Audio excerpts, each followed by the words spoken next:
चलिए अध्याय 2 में हम लोग पहला सवाल देखते हैं, जिसमें आज हम लोग को पढ़ना है प्रश्नावली 2.1। तो 2.1 में है, इसमें आपको ये बताना है कि कौन कौन से बहुपद हैं और कौन कौन से बहुपद नहीं है। फिर ये भी आपको बताना है कि एक चर में बहुपद और कौन कौन एक चर में बहुपद नहीं है। साथ में आपको कारण भी बताना है। तो जैसे एक चर और अचर हमने आप लोगों को बताया था कि जो चर होता है a b c d x y z जो भी आप लिखते हैं, ये सब के सब क्या है? चर है। अचर क्या है? इनफाइनाइट तक, ये आपका अचर है। अब बात कर, इसमें एक नया टॉपिक जुड़ा है जो क्या लिखा? बहुपद। तो बहुपद का मतलब क्या होता है, पहले उस चीज को समझेंगे कि आखिर में बहुपद क्या होता है। तो बहुपद जो होता है, बहुपद देखो इसमें लिखा है बहु मतलब अधिक, दो या दो से ज्यादा, और पद मतलब जिसमें देखो एक पद, दो पद, तीन पद, ये दो पद है, इसमें ये भी दो पद है, एक दो तीन पद है, इसमें भी दो पद है। ठीक, तो जिसमें दो या दो से अधिक पद हो, जिसमें दो या दो से अधिक पद हो, लेकिन एक चीज ये भी ध्यान रखना कि उसमें जो घातांक हो वो पूर्ण होना चाहिए। घातांक मतलब जैसे घात यहाँ लिखा है ना 2, यहाँ पर घात 1, यहाँ पर घात 2, यहाँ पर जो घात है टी पर वो रूट में है, मतलब 1/2 घात होगा। जैसे अगर रूट टी लिखा है तो इसका मतलब क्या हुआ कि टी पर घात 1/2, ये पूर्ण नहीं है, ये पूर्ण होना चाहिए। जैसे यहाँ पर अगर y ऊपर जाएगा तो y पर पावर -1 हो जाएगा, ये भी पूर्ण नहीं माना जाएगा। ठीक है, तो इसलिए घात भी आपका क्या होना चाहिए? पूर्ण होना चाहिए। अब पूर्ण घात देखो, पहला सवाल जो लिखा है आपका, पहले सवाल में 4x² प्लस माइनस 3x और प्लस 7, तो इसमें देखो 2 है घात, फिर 1 है, दोनों में पूर्ण है, इसलिए इसको हम क्या लिखेंगे? एक चर में बहुपद है। देखो एक चर है ना, खाली x दिख रहा है दोनों जगह। अगर y भी होता तो दो चर में बहुपद लिखते, तो एक चर में बहुपद है। ये पहला सवाल हो गया आपका। अच्छा, दूसरा सवाल, तो दूसरा सवाल आपका है y² प्लस √2। देखो इसमें भी एक चर है और अपने आप में जो घात 2 है वो आपका पूर्ण है, तो इसलिए यहां भी लिखेंगे हम क्या कि एक चर में बहुपद है। अब इसके बाद जो तीसरा है आपका, तीसरा लिखा है 3√t प्लस t√2। तो यहां तो आपका पूर्ण है, घात यहां पर पूर्ण है, लेकिन यहां पर पूर्ण नहीं है, क्योंकि ये पूर्ण जो है ये क्या हमने बता दिया ना कि पावर 1/2 हो जाएगा, क्योंकि रूट का मतलब पावर 1/2 होता है। तो इसलिए हम यहां पर लिखेंगे यह एक बहुपद नहीं है, यह एक बहुपद नहीं है। अब आपको कारण भी लिखना है, क्योंकि √t, क्योंकि t की घात 1/2 है। बस ये आपका कारण हो गया, और यह एक बहुपद नहीं है, ये भी हो गया। अब अगला 4 नंबर सवाल, तो जो 4 नंबर सवाल है इसको इरेज करते रहे हम। 4 नंबर सवाल आपका लिखा हुआ है y प्लस 2/y। अब हमने कहा था इसको अगर ऊपर ले जाओगे तो ये आपका y तो y है, इस पर पावर पूर्ण है, लेकिन यहां पर अगर ये y ऊपर जाएगा तो y की घात -1 आ जाएगा, ये पूर्ण नहीं है। क्योंकि पूर्ण में हमने आपको बताया था कि पूर्ण संख्या 1 से शुरू होती है, अनंत 0 से शुरू होती है, 0 से इनफाइनाइट तक जाती है। तो अगर पूर्ण होता तब तो बहुपद होता, मतलब 0 हो, 1 हो, 2 हो, 3 हो, 4 हो, 10, 20, 100, 1000, कुछ भी। घात उससे मतलब नहीं है, लेकिन ना तो दशमलव में होना चाहिए और ना ही माइनस में होना चाहिए।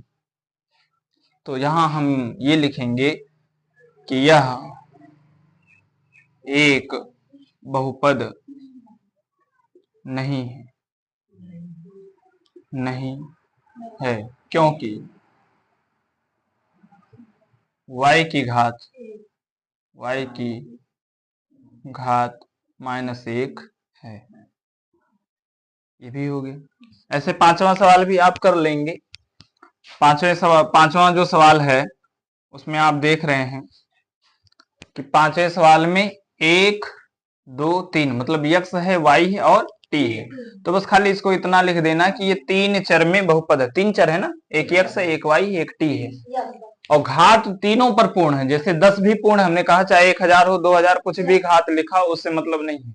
बस मतलब ये होना चाहिए कि ना तो दशमलव में घात होनी चाहिए और ना ही माइनस में होनी चाहिए, तो आपका बहुपद कहलाएगा। तो x की घात 10 है, y की घात 3 है, t की घात 50 है, अतः यह भी एक प्रकार का क्या है, बहुपद है।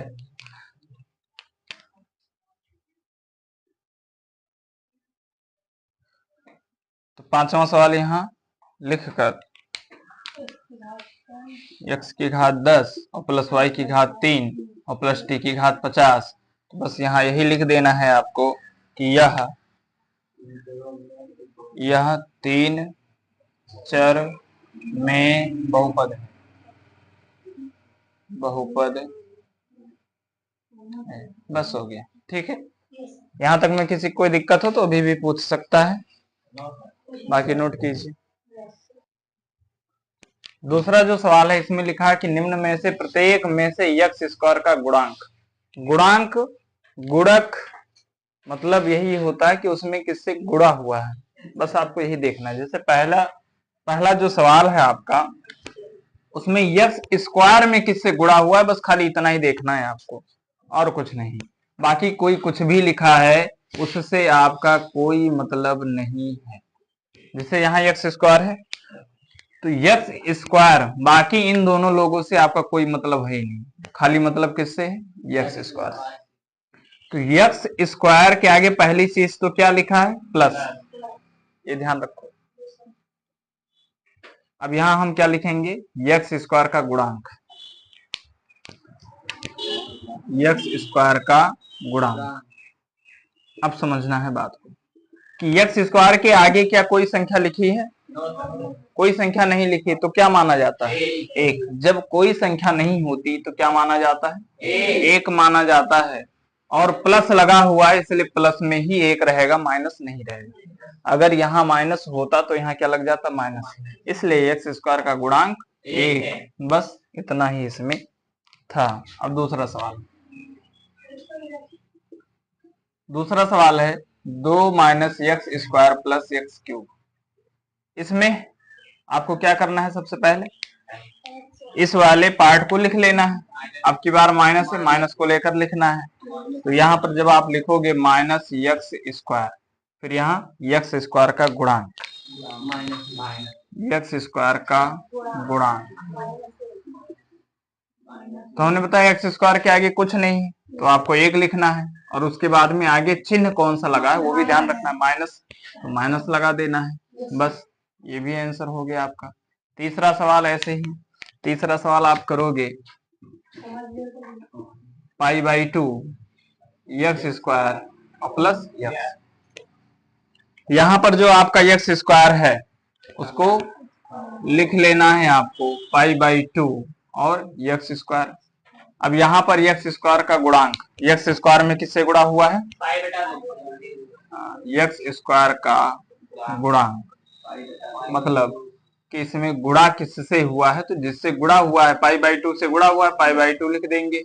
2 से गुणा होता 2 लिख देते, 3 होता 3, -4 होता -4 लिख देते, जो भी रहेगा उसको हम लिख देंगे। तो ये भी हो गया आपका। बाकी मैंने कहा इन सब से कोई मतलब ही नहीं है, जैसे इसमें ना 2 से मतलब है ना इनसे मतलब है, खाली एक्स स्क्वायर बोला है तो एक्स स्क्वायर से ही मतलब है। आगे चौथा सवाल,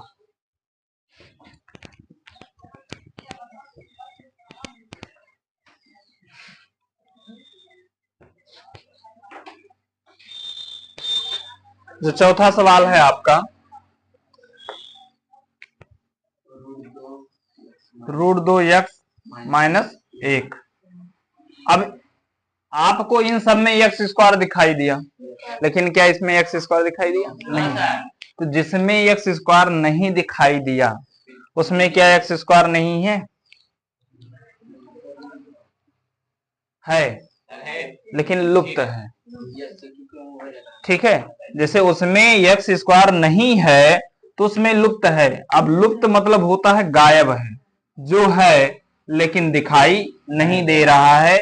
आप इसको प्लस या माइनस में ऐसे लिख सकते हो, 0x²।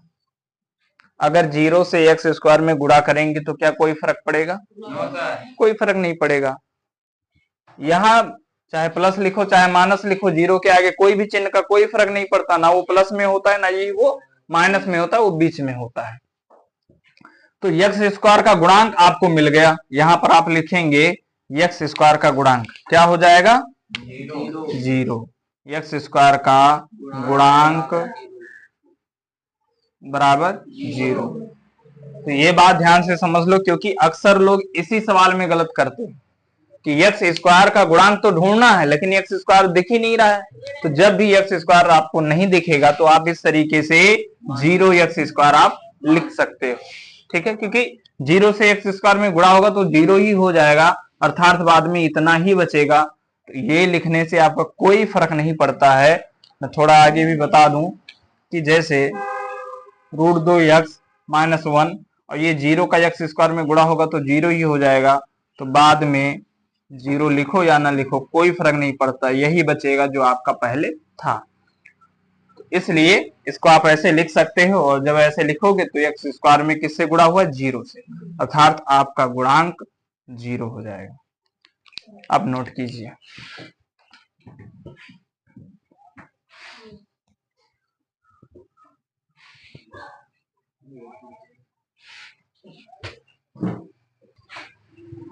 तो अगला सवाल आपका है 3 नंबर की 35 घात के द्विपद। द्विपद मतलब 2 पद में, और 100 घात के एक पदी का एक एक उदाहरण दीजिए। तो 2 पद में आप कुछ भी लिख सकते हैं, लेकिन जो पहला पद होना चाहिए वो आपका घात 35 होना चाहिए, और चर कुछ भी ले सकते हैं, ABCD XYZ जो आपकी इच्छा वो आप लिखो। चाहे आप x की घात 35 लिखो, चाहे y की घात 35 लिखो, चाहे z की घात 35 लिखो, इससे कोई फर्क नहीं पड़ता है। अभी ये एक पद में ही है, लेकिन ये क्या बोला है कि 35 घात के द्विपद, मतलब दूसरा पद भी साथ में होना चाहिए। और दूसरा पद आप कुछ भी लिख सकते हो। दूसरा पद आप चाहे 1 लिखो और चाहे -1 लिखो, चाहे -2 लिखो, इस चीज से कोई फर्क नहीं पड़ता। या फिर x की घात 3 लिख दो, या y है तो y की घात 4 लिख दो, इस चीज से भी कोई फर्क नहीं पड़ता है। चाहे z की घात यहाँ 35 है यहाँ 34 लिख दो, कोई भी एग्जाम्पल आप लिख सकते हो। बट ये ध्यान रहे सिर्फ और सिर्फ कि ये अगर 35 है तो इधर घात 35 से बड़ा नहीं होना चाहिए। ठीक है, 35 से छोटा ही होना चाहिए, क्योंकि हमेशा बड़ी घात को माना जाता है। तब ये 35 घात के द्विपद जो लिखा है वो बड़ी वाली घात को पकड़ लिया जाएगा, क्योंकि आगे वाले क्वेश्चन में आपको घात बतानी है तो जो सबसे बड़ी घात रहेगी उसी को बताओगे। तो इसीलिए इसमें जो अगली घात है वो उससे बड़ी नहीं होनी चाहिए। 35 से छोटा चाहे 34 लिखो, 33 लिखो, 30 लिखो, कुछ भी लिखो। तो एक एग्जाम्पल बोला था हमने, आपको 3 एग्जाम्पल बता दिया, आप कोई भी एग्जाम्पल नोट कर सकते हो। और दूसरा जो लिखा है इसने कि 100 घात का एक पदी। अब 100 घात का एक पदी ये तो बिल्कुल ही आसान है कि चाहे y की घात 100 लिख दो, चाहे z की घात 100 लिख दो, चाहे a की घात 100 लिख दो, चाहे x की घात 100 लिख दो, कुछ भी लिखकर ABCD में मतलब चर पर आप 100 घात लिख दो, वो आपका आंसर हो जाएगा। तो ये आपका तीसरा सवाल भी हो चुका है। ठीक है, नोट कर लीजिए।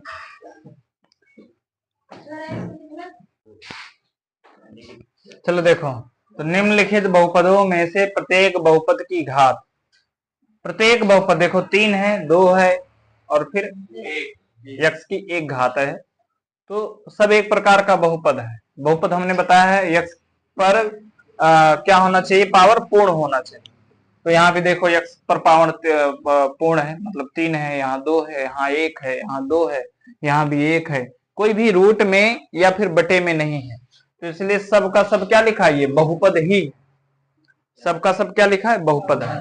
अब इस बहुपद की आपको बतानी है घात। तो जैसे पहला जो सवाल आपका है, इस पर हमने अभी पिछले क्वेश्चन में बताया कि जो सबसे बड़ी घात होगी आपकी, वही उस बहुपद की घात बताई जाएगी। मतलब कि यहां पर सबसे बड़ी घात क्या है, इस इस बहुपद की, यहां लिखना है आपको, इस बहुपद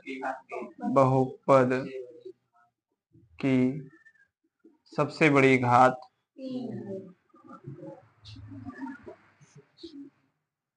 सबसे बड़ी घात 3 है,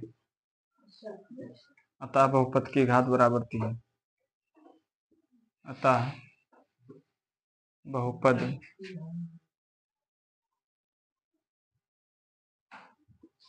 की घात बराबर 3। दूसरा 4 माइनस वाई स्क्वायर।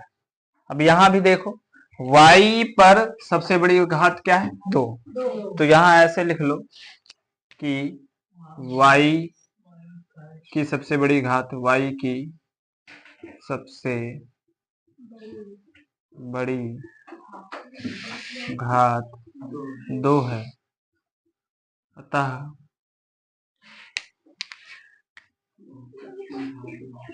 अतः बहुपद की घात बराबर 2। तीसरा सवाल ऐसे ही हो जाएगा। तीसरा सवाल यहां देख लेते हैं। जो आपका तीसरा सवाल है वो लिखा है 5t माइनस रूट 7। तो t की सबसे बड़ी घात, t की सबसे बड़ी घात क्या है, बड़ी घात 1 है। क्योंकि t पर कोई घात जब नहीं दिख रही है तो घात क्या माना जाता है, 1। हमने बताया भी कि जिस पर कोई घात ना दिखे उस पर घात 1 होता है। और जहां बहुपद ही ना दिखे, वो जैसे पिछले में बोला था यक्स स्क्वायर, लेकिन लास्ट वाले क्वेश्चन में यक्स स्क्वायर नहीं था, तो वहां पर जो है उसका गुणांक क्या माना गया था, 0। तो वैसे यहां भी है। अगर मान लो कि उसमें अगर t रहता ही नहीं, t एक प्रकार से मान लो ना रहता, तो t की घात 0 मानी जाती। मतलब कि अगर t मान लो नहीं है, खाली मान लो ये जो है सिर्फ 3 लिखा है और इसमें बोल दे कि t की घात बताइए क्या है, तो ऐसे में आप क्या करोगे, इसको ये माना जाएगा कि t की घात 0 लिखा है। क्योंकि किसी भी संख्या पर 0 का मान होता है 1, तो यहाँ ये 1 हो जाता, तो t की घात क्या मानी जाती, 0 मानी जाती। अब ऐसा सवाल इसमें तो शायद एक जगह है, एक जगह आपको मिलेगा, कहाँ, लास्ट वाले में, ठीक है। तो t की सबसे बड़ी घात 1 है, तो बहुपद की घात बराबर 1। बहुपद की घात बराबर 1। 4 नंबर सवाल, 4 नंबर सवाल है सिर्फ और सिर्फ 3। अब इसमें तो घात दिख ही नहीं रही, इसमें आपका चर पद ही नहीं। जैसे सब में चर है, यहाँ चर है तो x की सबसे बड़ी घात 3, तो घात 3 हो गया। यहाँ पर y है तो y की सबसे बड़ी घात 2, तो 2 हो गया घात। यहाँ t है, t पर सबसे बड़ी घात 1 है, तो 1 आपका बहुपद की घात 1 हो गया। लेकिन यहाँ पर तो है ही नहीं। तो जब नहीं है तो मैंने बताया है अभी कि ऐसी स्थिति में आप कुछ भी लिख सकते हो। इसको आप लिख सकते हो 3t की घात 0, क्योंकि t की घात 0 या x की घात 0 ऐसे भी लिख सकते हो, 3x की घात 0 या 3y की घात 0, कुछ भी आप लिख सकते हो।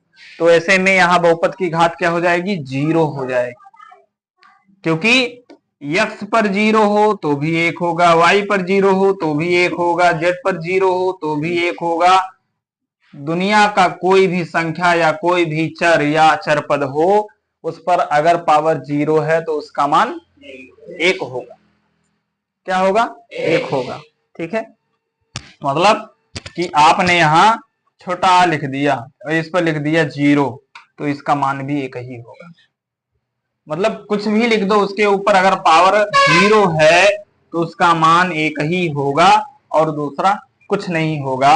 अतः यहाँ पर लिखा क्या जाएगा, यहाँ पर लिखा जाएगा सीधा सीधा, ये आप लोग बगल में एग्जाम्पल में लिख लेंगे, बाकी लिखा यही जाएगा कि इसमें बहुपद की घात बराबर, इसमें बहुपद की घात बराबर 0। जहां पर कोई घात नहीं है वहां पर क्या लिखोगे, बहुपद की घात बराबर 0। तो ये आपका चौथा सवाल भी हो गया है। जिसको ना समझ में आया हो कहीं भी वो पूछ सकता है। ठीक है, नोट करिए।